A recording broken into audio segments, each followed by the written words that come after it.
Welcome back. Last time we talked about wanting to have an axiom that would allow us to sum the probability of infinite set of events. Today we're going to discuss about such axiom. This axiom is called countable additive axiom.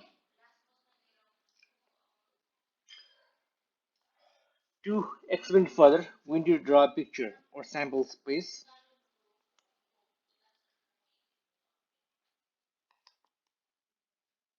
And we're going to draw a sample space right here. We're going to draw a sample space.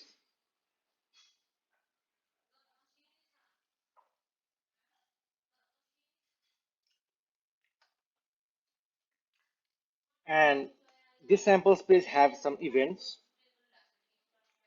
A1, A2, A3, A4, A5, A1, A2, A3, A4, and A5.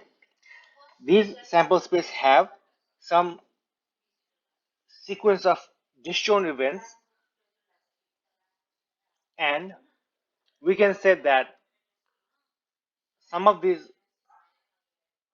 we can say that the probability of union of these events is equal to sum of the probability of individual events. Then we can say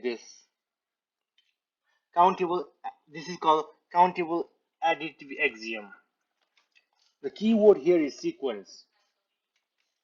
To appreciate why sequence is so important, we have to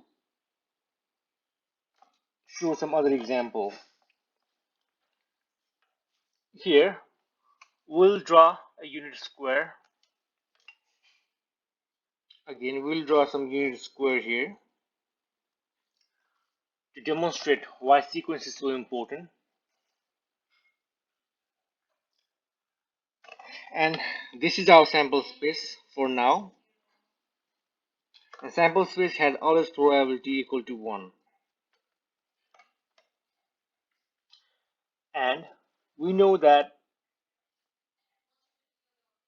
this probability of sample space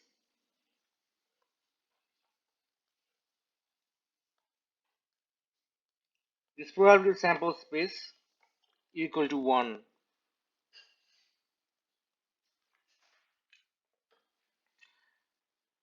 Now this probability of sample space is can be expressed as a union of individual points that make up the sample space. What we can say is that this sample space have lots of points in them or infinite number of points in them, and this sample space is union of these points. We can say that mathematically we'll say as union of x comma y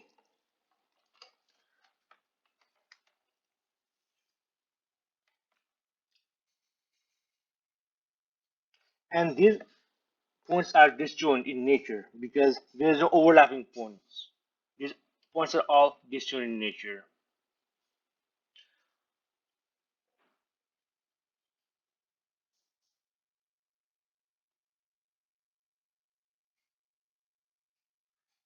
Now what the identity axiom what we discussed earlier tells us is that the probability of union of these points is equal to sum of the probability of each of these points. Let's write it down. Probability of each of these points.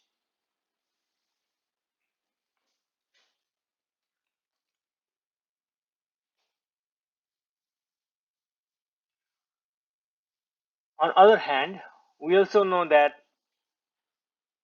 these single elements,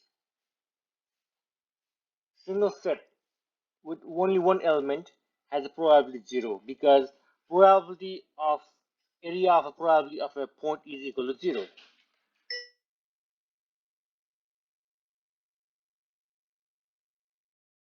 Beyond individual elements is 0.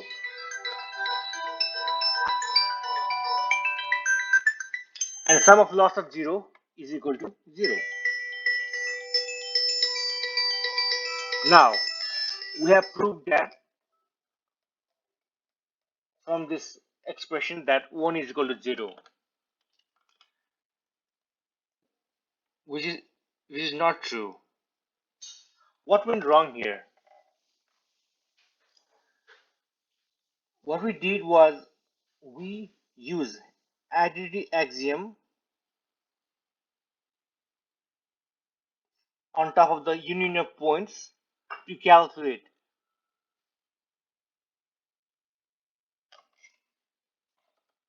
the probability using probability of each of these points.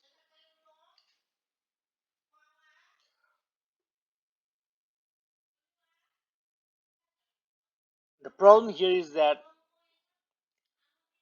we cannot apply identity axiom for points because points cannot be added in sequence, and it cannot be added in sequence because it is not countable.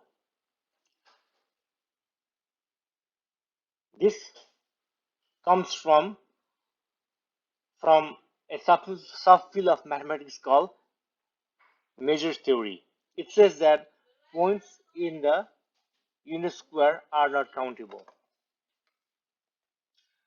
It also tells us that there are two kind of infinite sets. One is that is countable, and other is that is not countable. Uncountable infinite sets are such as integer, which are countable, which can be added in sequence, and uncountable sets are like a number in a real line, which cannot be countable and cannot be added in sequence as a result.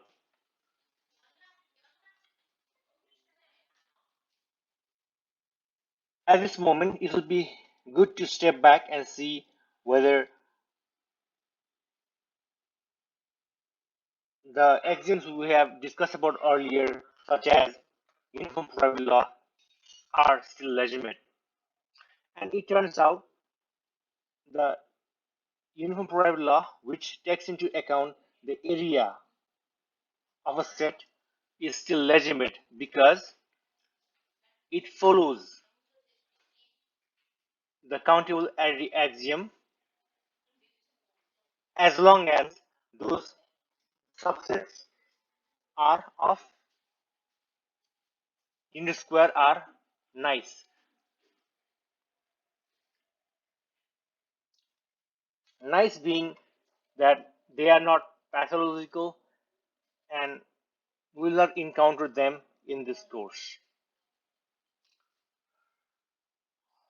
That's all we have to say about countable identity axiom at this point because of the mathematical nature of this concept.